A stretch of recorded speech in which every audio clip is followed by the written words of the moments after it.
Water. Every living thing depends on water for survival. The average person needs about 2 liters of water per day. When exercising, we can require up to 1 liter per hour. Most of us take it for granted that we will have enough clean, safe water to drink and cook with. But for backcountry travelers, often that is not the case. It isn't always possible to carry enough water on an extended trip, so we must depend on water collected from natural sources. Unfortunately, not all water supplies are safe to drink. Biological contamination of naturally occurring water sources by viral, bacterial, and protozoan microorganisms can create unsafe drinking conditions. Water becomes contaminated in many different ways. Although we often focus on industrial pollution, a primary source of contamination, especially in the backcountry, is animal life. Both wild and domestic animals contribute to water pollution. Humans do their share as well.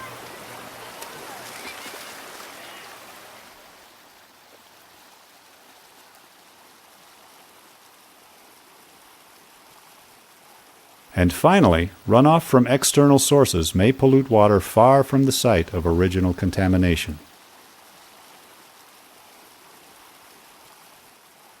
As more and more people venture into wild and scenic areas, the risk of waterborne disease continues to grow.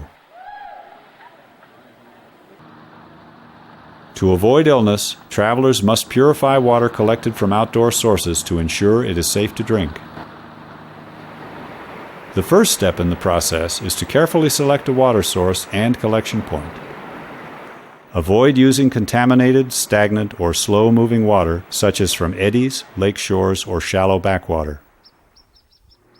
If possible, find a collection point in a fast-moving current as far from shore as possible. Also avoid stirring up sediment, as microbes tend to concentrate here, especially if the area is used frequently by campers. If the water is cloudy, the suspended particles must be removed.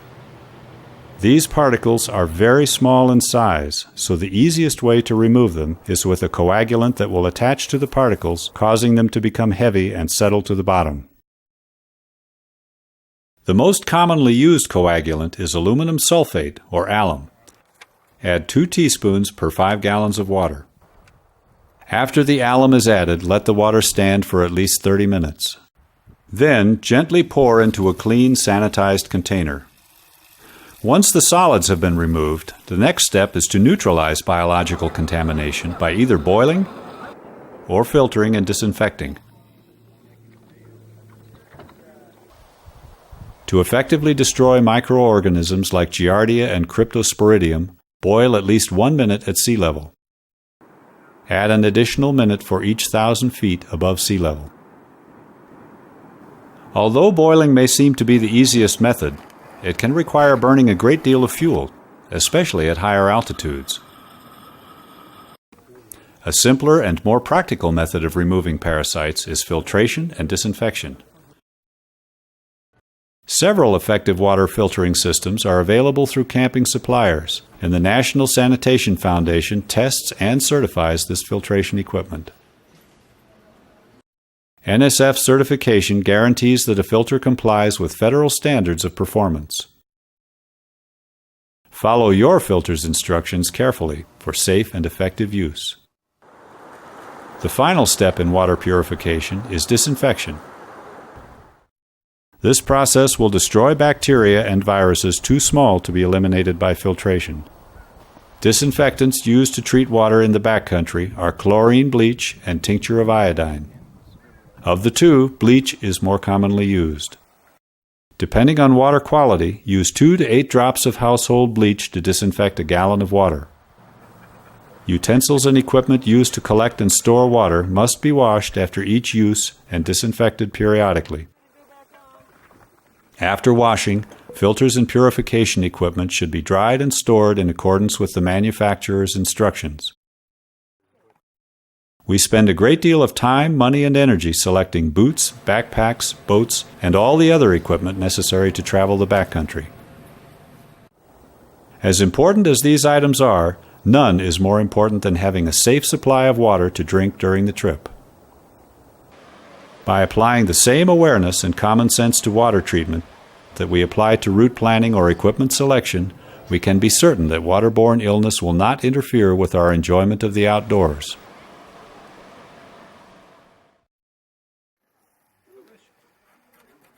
Another demanding task confronting wilderness travelers is that of assembling safe, properly prepared meals.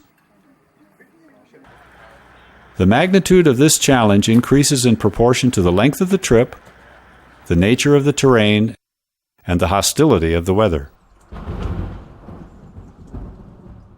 The recommendations concerning backcountry food preparation are no less stringent than those affecting other operations where food is served, such as restaurants and hotels.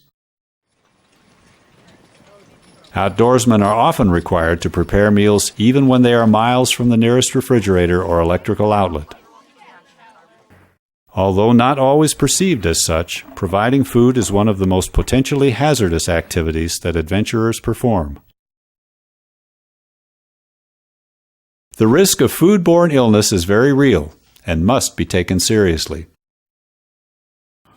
Still, the methods used to avoid exposure are not difficult to understand or achieve. First, ensure that people who handle or prepare food are not ill.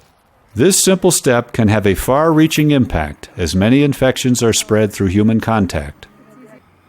However, even when food handlers are not sick themselves, they can carry and spread diseases if proper procedures are not followed. Basic hygienic practices such as wearing a clean apron, keeping hands and fingernails clean, and wearing hair restraints are essential in preventing infection. Proper hand washing is one of the most important steps in preventing the spread of foodborne illness. Hand washing begins with the removal of all jewelry from the hands. Next, hands, wrists, and exposed arms must be washed thoroughly with soap and clean water for at least 20 seconds. Then either air-dried or hand-dried using clean paper towels. This process should be repeated during meal preparation whenever the hands come into contact with raw meat or contaminated surfaces. Hand washing is a simple yet powerful preventive measure that involves minimal inconvenience. Safely storing and packing food, especially raw meat, under field conditions can be a challenging task.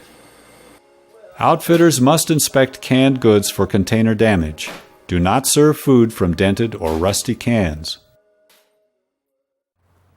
Foods kept in dry storage must be protected from infiltration by animals. Items requiring cold storage must be maintained at temperatures of 45 degrees Fahrenheit or lower. Packaging must be sufficient to ensure that foods are adequately separated. Even when food is stored properly, it may become unsafe because of cross-contamination during preparation.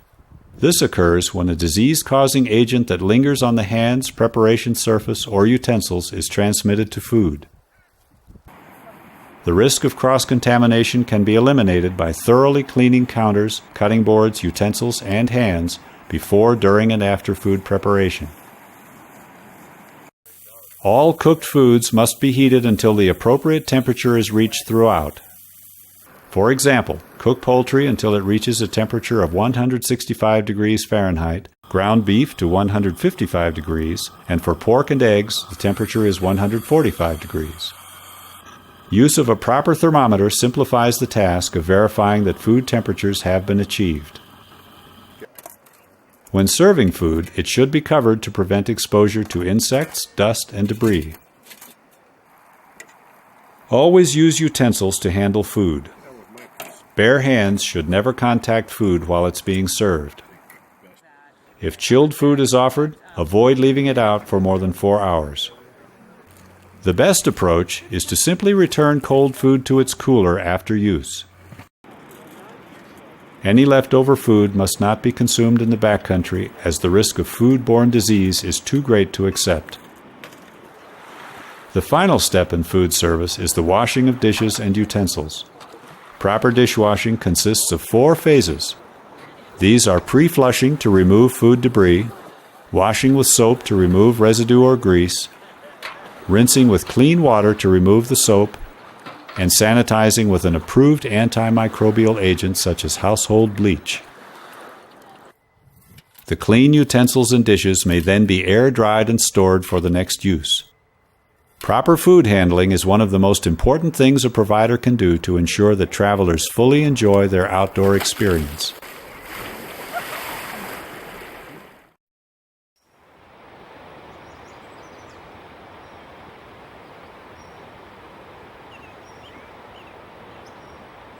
One of the most pleasurable aspects of wilderness travel is the opportunity it provides to view wild animals in their natural habitats. What many people fail to consider, however, is that animals sometimes carry diseases that can be transmitted to humans. Okay, a zoonotic disease is a disease that's transmittable from animals to people.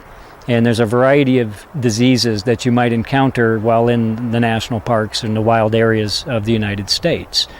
Some of these diseases would be ones that are transmittable directly from animals to people in a variety of ways. Things like rabies would fit that category, plague, tularemia, which is also called deer fly fever or rabbit fever, hantavirus pulmonary syndrome. People can be exposed through storing up the excrement and the urine of infected animals.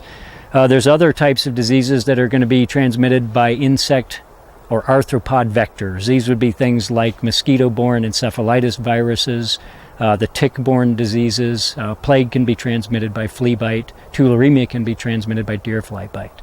So these are some of the diseases that people might encounter. Zoonotic diseases can also be contracted by drinking untreated water, swimming in contaminated water, skinning and field dressing game, improperly handling or cooking game meat, and camping near rodent burrows. As with other health risks, the danger from zoonotic diseases can be minimized by following these simple guidelines.